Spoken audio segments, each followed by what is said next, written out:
Hello students, बेटा हम लोग पढ़ रहे थे करंट इलेक्ट्रिसिटी, तो उसी में आगे बढ़ते हैं। अब आते हैं कॉम्बिनेशन ऑफ रेजिस्टेंस पर। तो कॉम्बिनेशन ऑफ रेजिस्टेंस में सबसे पहले हम लोग पढ़ेंगे सीरीज कॉम्बिनेशन। तो देखो, इसमें दो रेजिस्टेंस दे रखे हैं R1 और R2। ये सीरीज में इस तरीके से कनेक्ट है। ठीक है, तो जब रेजिस्टर एक के बाद एक कनेक्ट होते हैं तो उनको हम सीरीज कॉम्बिनेशन कहते हैं। इसमें देखिए, जो V वोल्ट की बैटरी है उससे V1 और V2 का वोल्टेज इसमें डिवाइड हो रहा होगा। और करंट दोनों में सेम मिलेगी। करंट की वैल्यू जो है सीरीज में सभी रेजिस्टर में सेम होती है, याद रखिएगा। देखिए, इसी का अगर इक्विवेलेंट डायग्राम हम बना लें, ये R1 और R2 का जो कॉम्बिनेशन है, मान लिया कि वो RS के इक्वल है, सीरीज में जो रेजिस्टेंस बनेगा। और इसी को V का वोल्टेज मिल रहा होगा, इसमें भी करंट की वैल्यू I के इक्वल होगी। ठीक है, तो अब देखिए, जो टोटल वोल्टेज ड्रॉप है उसको हम V1 प्लस V2 के इक्वल लिख सकते हैं। V को हम I इंटू RS के इक्वल लिख सकते हैं, ये इक्वलेंट डायग्राम से। उसी तरीके से यहाँ पर जो वोल्टेज V1 होगा उसको हम IR1 और V2 को IR2 के इक्वल लिख सकते हैं। तो यहाँ पर वैल्यू पुटअप करेंगे, देखो I कॉमन लेकर कर कैंसिल करेंगे तो यहाँ से R सीरीज की वैल्यू हमको मिल जाएगी R1 प्लस R2। तो इस तरीके से सीरीज में याद रखिएगा, जो नेट रेजिस्टेंस होता है वो सबके समेशन के बराबर होता है। अब देखिए, इसमें एक इंपॉर्टेंट पॉइंट है कि अगर मान लीजिए इसी सर्किट डायग्राम में हमको V1 और V2 वोल्टेजेस की वैल्यू निकालनी हो तो किस तरीके से कैलकुलेट करेंगे। तो देखो, एक तरीका तो ये है कि सबसे पहले तो इस सीरीज के सर्किट का आप करंट निकाल लो। करंट की जो वैल्यू है वो I is equal to V upon R net के इक्वल हो जाएगी। तो V upon R1 plus R2 के इक्वल करके हम करंट की वैल्यू को निकाल लेंगे। और जैसे ही करंट आ गया तो V1 की जो वैल्यू है वो IR1 के इक्वल हो जाएगी और V2 की वैल्यू IR2 के इक्वल हो जाएगी। ठीक है, तो इस तरीके से हम दोनों वोल्टेज ड्रॉप निकाल सकते हैं। एक और मेथड भी है हमारे पास जिसको हम वोल्टेज डिवीजन मेथड कहते हैं। इसमें देखो, V is equal to I R के इक्वल होगा। I तो कांस्टेंट है, तो जो वोल्टेज है वो रेजिस्टेंस के रेशियो में डिवाइड होता है। मतलब V1 by V2 is equal to R1 by R2। तो वोल्टेज डिवीजन मेथड से V1 की value R1 upon R1 plus R2 times total voltage. इसी तरीके से V2 की value R2 upon R1 plus R2 times total voltage के equal होती है। ठीक है, तो वोल्टेज डिवीजन मेथड लगा करके भी हम V1 और V2 की वैल्यू को कैलकुलेट कर सकते हैं। समझ आया बेटा? आगे बढ़ते हैं, पैरेलल कॉम्बिनेशन पर आते हैं। पैरेलल कॉम्बिनेशन में हम देखेंगे कि जो रेजिस्टर लगे होते हैं R1 और R2 के, इनका एक एक एंड एक पॉइंट से अटैच होता है और जो दूसरा वाला एंड है वो दूसरे पॉइंट से अटैच होता है। तो इस टाइप का जो कॉम्बिनेशन होता है उसको पैरेलल कॉम्बिनेशन कहते हैं। पैरेलल कॉम्बिनेशन में दोनों रेजिस्टर के अक्रॉस हमको वोल्टेज सेम मिलेगा बेटा। और यहाँ पर जो करंट है वो डिवाइड हो जाती है। जो R1 वाला रेजिस्टेंस है उसको I1 की करंट मिलेगी और R2 वाला जो रेजिस्टेंस है उसमें कोई I2 की करंट जा रही होगी। ठीक है, यहां से देखो, हम I को I1 प्लस I2 के समेशन के इक्वल लिख सकते हैं। अब देखिए, इसी ऊपर वाले डायग्राम का अगर हम इक्विवेलेंट डायग्राम बनाए तो इनका कॉम्बिनेशन पैरेलल में मान लेते हैं कि RP के इक्वल है। और इस पूरे सर्किट के अक्रॉस V का वोल्टेज अप्लाई हो रहा होगा और करंट पूरे सर्किट में अब ये I की जा रही होगी। तो यहां से देखो, I को हम V अपॉन RP के इक्वल लिख सकते हैं इक्वलेंट डायग्राम से। और I1 की जो वैल्यू है यहाँ पर वो V अपॉन R1 के इक्वल हो जाएगी। ऐसे ही I2 की वैल्यू V अपॉन R2 के इक्वल हो जाएगी। तो इनकी वैल्यूज को पुटअप करेंगे, V को देखो कॉमन लेकर के कैंसिल करेंगे तो पैरेलल में ये फॉर्मूला निकल के आ जाएगा, 1 upon R parallel equal to 1 upon R1 plus 1 upon R2 के इक्वल। ठीक है, तो पैरेलल का ये आपको फॉर्मूला याद रखना है। ठीक है, उसके बाद इसमें भी एक इम्पॉर्टेंट पॉइंट है, वो ये कि अगर मान लीजिए हमको इनकी करंट्स की वैल्यू निकालनी हो, जो इसमें R1 और R2 रजिस्टर में ड्रॉ हो रही है करंट्स की वैल्यू। तो देखो, current I is equal to होता है V अपॉन R1। तो V तो यहाँ कांस्टेंट होगा दोनों रजिस्टर के लिए। तो जो करंट है वो रेजिस्टेंस के इन्वर्सली रेशियो में डिवाइड हो रही होगी। मतलब I1 बाई I2 का जो रेशियो होगा वो R2 बाई R1 के इक्वल हो जाएगा। तो ये I1 की value R2 upon R1 plus R2 times I के इक्वल होगी। इसी तरीके से I2 की value R1 upon R1 plus R2 times I के इक्वल होगी। ठीक है, इसको बोलते हैं करंट डिवीजन मेथड। तो इससे हम करंट दोनों रेजिस्टर में फाइंड आउट कर सकते हैं। ठीक है, समझ आया बेटा? चलो आगे बढ़ते हैं नेक्स्ट पॉइंट पर। अब आते हैं सेल ईएमएफ और इंटरनल रेजिस्टेंस क्या होता है उसका। तो देखो, ये सेल का डायग्राम आपको दे रखा है। ठीक है, इसमें एक पॉजिटिव इलेक्ट्रोड होगा और एक नेगेटिव इलेक्ट्रोड होता है। और इसके अंदर एक सॉल्यूशन भरा होता है जिसको इलेक्ट्रोलाइट कहते हैं। ठीक है। ये ऐसा सॉल्यूशन होता है जिसमें एक पॉजिटिव आयन और एक नेगेटिव आयन होगा। जैसे NaCl का सॉल्यूशन हो सकता है, मतलब Na प्लस और Cl माइनस आयन है। ठीक है। अब देखो, इस सेल में पॉजिटिव और नेगेटिव टर्मिनल को हमने एक एक्सटर्नल रेजिस्टेंस से कनेक्ट कर रखा है। तो ये एक्सटर्नल रेजिस्टेंस क्या करेगा, इससे करंट को ड्रॉ करेगा।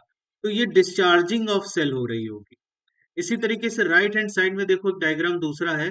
इसमें हमने बाहर से एक बैटरी लगा रखी है, उसके थ्रू करंट इस सेल के अंदर जा रही है। तो ये सेल जो है वो चार्ज हो रहा है। तो ये चार्जिंग ऑफ सेल कहलाता है। ठीक है। जब करंट सेल से ड्रॉ होगी तो डिस्चार्जिंग, जब करंट सेल के अंदर जाएगी तो चार्जिंग। अब देखिए, सेल का जो सिंबल होता है वो ये होता है। ठीक है। इस तरीके से हम इसको रिप्रेजेंट करते हैं। एक इसमें बड़ा टर्मिनल होगा, एक छोटा टर्मिनल होगा, ये बैटरी को शो कर रहा है। और एक इंटरनल रेजिस्टेंस इसका होगा। इंटरनल रेजिस्टेंस जो है वो इलेक्ट्रोलिटिक सोल्यूशन का होता है, क्योंकि इसके अंदर भी जब करंट फ्लो करती है, जब सर्किट क्लोज होता है, तो इसके अंदर का जो हिंड्रेंस है उसी को ही इंटरनल रेजिस्टेंस ऑफ सेल कहते हैं। ई यहाँ पर इलेक्ट्रोमोटिव फोर्स कहलाता है। ये सेल का इलेक्ट्रोमोटिव फोर्स कहलाता है। तो ये कोई फोर्स नहीं है बेटा, ध्यान रखिएगा, ये एक प्रकार का वोल्टेज है। ठीक है, ये वोल्टेज होता है। और आर इंटरनल रेजिस्टेंस है। अब देखिए, सेल में जो ये दो टर्मिनल दिखाई दे रहे हैं सेल के, पी और एन टर्मिनल, इनका जो वोल्टेज डिफरेंस होगा उसी को ही टर्मिनल वोल्टेज कहते हैं। ठीक है, पी और एन पॉइंट का जो वोल्टेज डिफरेंस होता है उसको टर्मिनल वोल्टेज कहते हैं। अब देखिए, जब सेल से करंट ड्रॉ नहीं हो रही होती है, मतलब आई की वैल्यू जब जीरो होगी, ना सेल से करंट ली जा रही होगी ना सेल को करंट दी जा रही होगी, तो उस कंडीशन में ये जो टर्मिनल वोल्टेज होता है V, वो E के ही इक्वल होता है। ठीक है, V की वैल्यू E के इक्वल होती है, आपको याद रखनी है। इसके बाद नेक्स्ट पॉइंट पर आते हैं। देखो, जब सेल डिस्चार्ज हो रहा होगा, डिस्चार्जिंग ऑफ सेल, यानी कि सेल से करंट ली जा रही होगी, तो उस कंडीशन में ये जो टर्मिनल वोल्टेज है, अब ईएमएफ के इक्वल नहीं होता, अब चेंज हो जाता है। तो टर्मिनल वोल्टेज, ये पोटेंशियल डिफरेंस निकालते हैं। तो इसको निकालने का एक तरीका है बेटा, यहाँ पर हम एक साइन कन्वेंशन भी यूज करते हैं। तो साइन कन्वेंशन कैसे यूज करते हैं, देखो, जैसे करंट जो फ्लो कर रही होगी, वो जब रेजिस्टर में फ्लो करेगी, तो रेजिस्टर में जिस एंड से करंट इंटर करती है वहां हम पॉजिटिव टर्मिनल लेते हैं, और जहां से लीव करती है रेजिस्टेंस में, वो नेगेटिव टर्मिनल लिया जाता है। और जो ये बैटरी का टर्मिनल है, उसमें बड़ा वाला टर्मिनल हमेशा पॉजिटिव रहता है और छोटा वाला टर्मिनल हमेशा नेगेटिव रहता है। इसमें करंट की डायरेक्शन से टर्मिनल डिसाइड नहीं होते। अच्छा, अब देखो, जो Vp माइनस Vn होगा, वो P और N के बीच का वोल्टेज ड्रॉप के इक्वल होगा। तो यहाँ पर इसका वोल्टेज ड्रॉप लिया जाएगा बैटरी का, प्लस इंटरनल रेजिस्टेंस के अक्रॉस जो ड्रॉप हो रहा है उसका। लेकिन इनको हम विद साइन यहाँ पर लिखते हैं। तो देखो, Vp माइनस Vn जब हम निकालेंगे तो P से N की तरफ चलेंगे, और बैटरी का देखो पॉजिटिव टर्मिनल हमको पहले मिल रहा है, तो इसका वोल्टेज ड्रॉप प्लस E के इक्वल हो जाएगा। और जब इंटरनल रेजिस्टेंस में पहुंचेंगे तो देखो, उसका निगेटिव टर्मिनल पहले मिलेगा, तो इसका वोल्टेज ड्रॉप माइनस आई आर के इक्वल होगा। तो Vp माइनस Vn की वैल्यू E माइनस आई आर के इक्वल हो जाएगी। ठीक है, जब डिस्चार्जिंग ऑफ सेल हो रही होगी, तो देखो टर्मिनल वोल्टेज जो है वो ईएमएफ से कम हो जाएगा। इसी तरीके से जब चार्जिंग हो रही होगी, तो सेल के अंदर करंट जा रहा होगा। तो यहाँ पर देखो, ईएमएफ का साइन कन्वेंशन, तो ये पॉजिटिव ये नेगेटिव। और सेल में देखो, सॉरी, इंटरनल रेजिस्टेंस में देखो, यहां से करंट इंटर करेगी तो ये पॉजिटिव, और यहां से लीव करेगी तो ये नेगेटिव। ठीक है, अब पी से एन की तरफ जाएंगे, तो terminal voltage equal to Vp minus Vn is equal to E plus का होगा, प्लस ई, और आई आर का जो ड्रॉप होगा वो भी प्लस का आएगा। तो V की value E plus I R के इक्वल हो जाएगी। तो चार्जिंग जब हो रही होगी सेल की, तो जो टर्मिनल वोल्टेज है वो ईएमएफ से ग्रेटर हो जाता है। ठीक है, इतनी बात समझ आई बेटा। आगे बढ़ते हैं, नेक्स्ट पॉइंट पर आते हैं। अब आते हैं cells in series and parallel. Cell को भी सीरीज और पैरेलल में लगाया जा सकता है।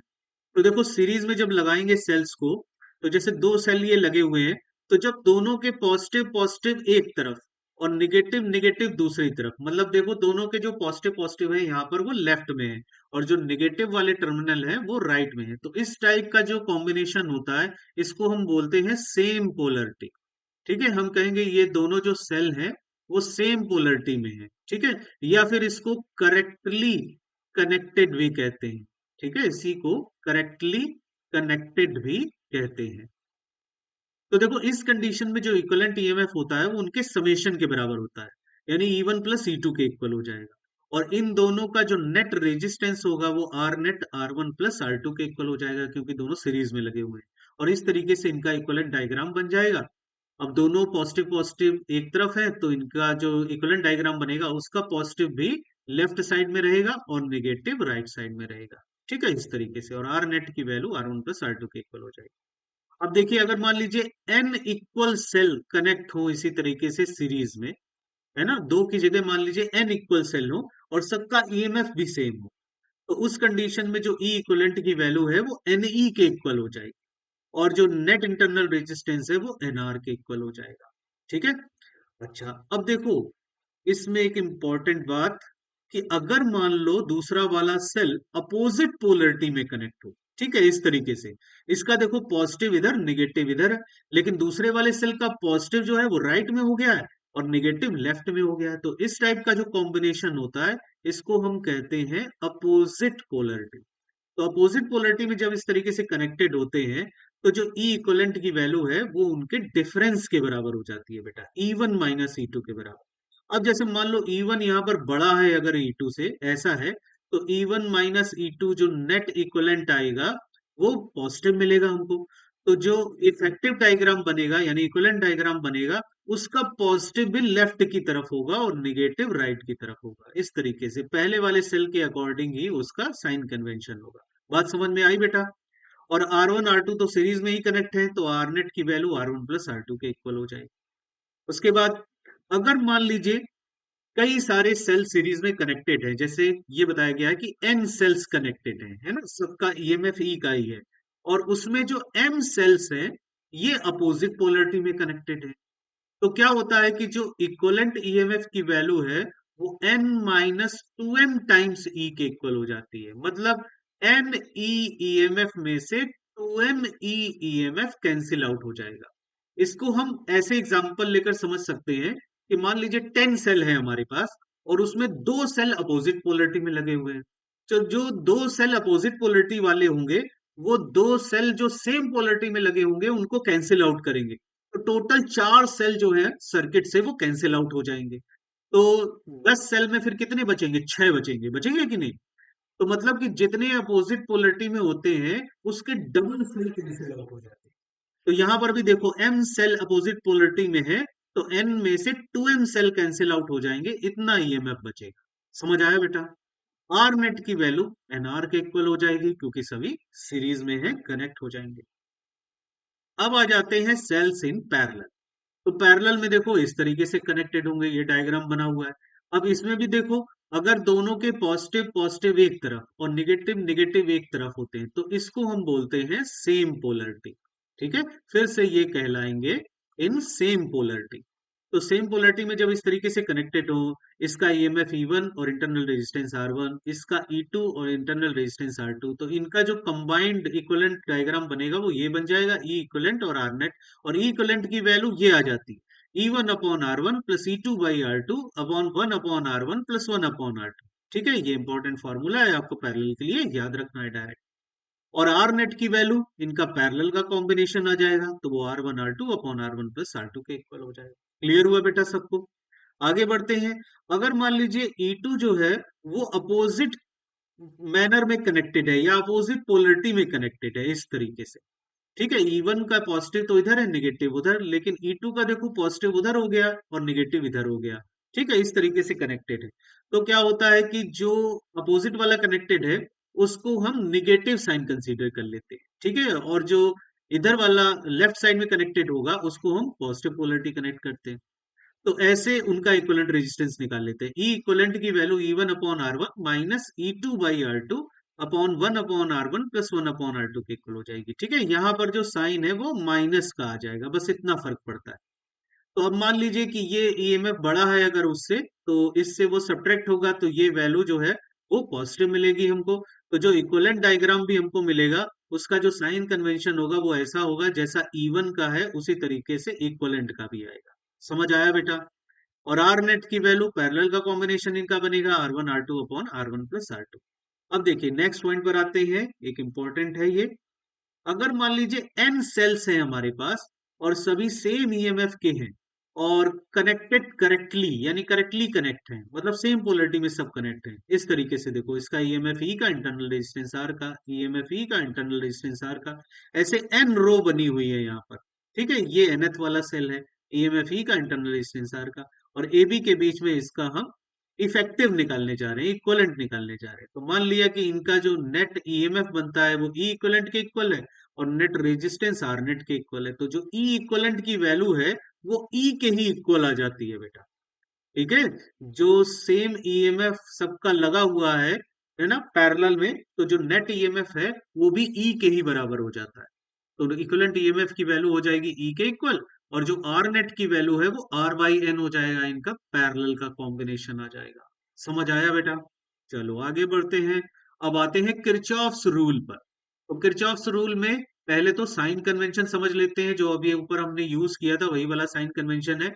ध्यान से देखो, ये एक रेजिस्टेंस है जिसके दो टर्मिनल है ए और बी। इसमें करंट लेफ्ट से राइट की तरफ जा रही है। तो करंट इसमें जब इंटर करेगी तो ये टर्मिनल पॉजिटिव, ये टर्मिनल नेगेटिव होता है। तो ए बी के अक्रॉस जो वोल्टेज ड्रॉप मिलेगा, मतलब V A minus V B, तो हम ए से बी की तरफ मूव करेंगे तो देखो पॉजिटिव टर्मिनल पहले आएगा तो प्लस आई आर के ड्रॉप के बराबर होगा। तो V A minus V B की वैल्यू प्लस आई आर के इक्वल हो जाएगी। इसी तरीके से सेकंड डायग्राम देखो, यहाँ पर अब एक सेल भी आ गया है बीच में जिसका ईएमएफ ई का है। अब इसमें करंट राइट साइड में जा रही है, तो सेल का तो साइन कन्वेंशन ऐसा होगा, जो बड़ा टर्मिनल पॉजिटिव, छोटा टर्मिनल नेगेटिव हो जाएगा। और रेजिस्टर में करंट इस तरफ से इंटर कर रही, तो ये पॉजिटिव हाई पोटेंशियल, ये लो पोटेंशियल होगा। अब वी ए माइनस वीबी निकालने हैं, तो इधर से उधर मूव करेंगे तो plus E plus I R के इक्वल वैल्यू आ जाएगी। इसी तरीके से नेक्स्ट डायग्राम में देखिए, यहाँ पर करंट सेल से ड्रॉ हो रही है, तो इसमें वी ए माइनस वीबी हम निकालेंगे तो ये प्लस ई माइनस आई आर के इक्वल हो जाएगा। क्लियर हुआ बेटा? आगे बढ़ते हैं, किरचॉफ्स फर्स्ट रूल पर आते हैं। तो फर्स्ट रूल जो किरचॉफ का है, इसको जंक्शन रूल भी कहते हैं। तो इसमें किरचॉफ ने ये बताया था कि सर्किट में किसी जंक्शन पर जितनी करंट इंटर कर रही होती है, उनका समेशन उस जंक्शन से जो आउट हो रही होती है करंट, उनके समेशन के बराबर होता है। मतलब I one plus I two plus I three की value I four plus I five के इक्वल हो जाएगी। यहाँ पर I one I two I three junction में करंट इंटर कर रही है, और आई फोर आई फाइव जो है वो करंट लीव कर रही है। ठीक है, तो ये जंक्शन रूल कहलाता है। उसके बाद किरचॉफ ने एक सेकंड रूल भी दिया, ये लूप रूल कहलाता है। इसी को वोल्टेज लूप रूल भी कहते हैं। तो यहाँ पर देखो, एक क्लोज्ड सर्किट है, इसमें इन्होंने बताया था कि क्लोज सर्किट में जो नेट सम ऑफ वोल्टेज होता है वो जीरो के इक्वल होता है। यानी सबका वोल्टेज हम ऐड कर लें और फिर उसका समेशन जो है वो जीरो के इक्वल हो जाता है। तो भाई मेरे देखो यहाँ पर कि हमने एक ईएमएफ ये ई ले रखा है, तो एक उसका इंटरनल रेजिस्टेंस है आर का, और दो एक्सटर्नल रेजिस्टेंस कनेक्टेड है आर वन आर टू, और करंट सर्किट में बैटरी से निकल करके इस तरीके से जा रही होगी, और इस सर्किट इस तरीके से कंप्लीट होगा। अब इसमें देखो हम लूप रूल लगा रहे हैं एंटी क्लॉकवाइज डायरेक्शन में। ठीक है, ईएमएफ से चलना स्टार्ट करते हैं, तो ईएमएफ का नेगेटिव टर्मिनल पहले मिलेगा तो माइनस ई, और ड्रॉप में देखो करंट इधर से इंटर कर रही है, हाई पोटेंशियल ये लो पोटेंशियल, इधर भी ये हाई पोटेंशियल ये लो पोटेंशियल, यहाँ ये हाई पोटेंशियल ये लो पोटेंशियल होगा। तो अब इंटर करेंगे आर वन में तो हो जाएगा प्लस आई आर वन। उसी तरीके से यहाँ पर प्लस आई आर टू, और यहाँ पर plus I R, and this will be equal to zero हो जाएगा। ठीक है, तो यहां से देखो ई को उधर ले जाओ, यहां पहुंचा दिया हमने, और आई कॉमन ले लिया अंदर, R one plus R two plus R, तो यहां से देखो आई की करंट हम निकाल सकते हैं, E upon R one plus R two plus R के इक्वल हो जाएगी। ठीक है, समझ में आया बेटा सबको?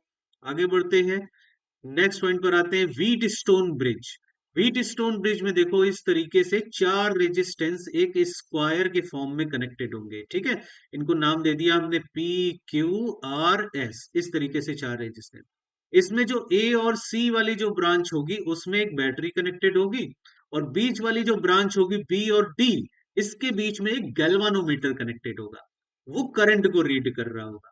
ठीक है, तो मान लेते हैं बैटरी लगाने के बाद सर्किट कंप्लीट हो जाता है। यहाँ से करंट आई वन जा रही होगी, इधर कोई करंट मान लेते हैं आई थ्री जा रही है, यहाँ पर आई टू जा रही है, यहाँ पर आई फोर जा रही है। ठीक है, गैल्वानोमीटर में आई जी की करंट फ्लो कर रही है, और इस तरीके से सर्किट कंप्लीट हो गया। अब इसमें देखिए एक स्पेशल कंडीशन होती है, if I G is equal to zero, मतलब गैल्वानोमीटर की जो करंट है वो जीरो हो जाएगी, मतलब बी और डी का पोटेंशियल सेम हो जाएगा, और बी और डी के बीच में जो करंट की वैल्यू है वो जीरो हो जाएगी। तो इस कंडीशन में हम कहते हैं कि व्हीट स्टोन ब्रिज जो है वो बैलेंस्ड है। ये व्हीट स्टोन ब्रिज की बैलेंस्ड कंडीशन है। और इस कंडीशन में ये P upon Q is equal to R by S के इक्वल होता है। P upon Q is equal to R by S के इक्वल होता है। इस ब्रांच में जो करंट I1 जा रही होगी वो I3 के बराबर हो जाएगी, मतलब I1 is equal to I3। इस ब्रांच में जो करंट जा रही होगी I2 वो I4 के बराबर हो जाएगी, I2 की वैल्यू I4 के बराबर हो जाएगी। ठीक है, तो बैलेंस कंडीशन में ये फॉर्मूला यूज करके हम ब्रिज की वैल्यू को सॉल्व कर सकते हैं। ठीक है, आगे बढ़ते हैं। अब इसी में एक इंपॉर्टेंट पॉइंट है, कभी कभी क्या होता है कि इसमें व्हीट स्टोन ब्रिज अनबैलेंस्ड होता है और उस कंडीशन में हमसे करंट की वैल्यू को पूछ सकता है कि बी और डी के बीच में करंट किस डायरेक्शन में मूव कर रही होगी।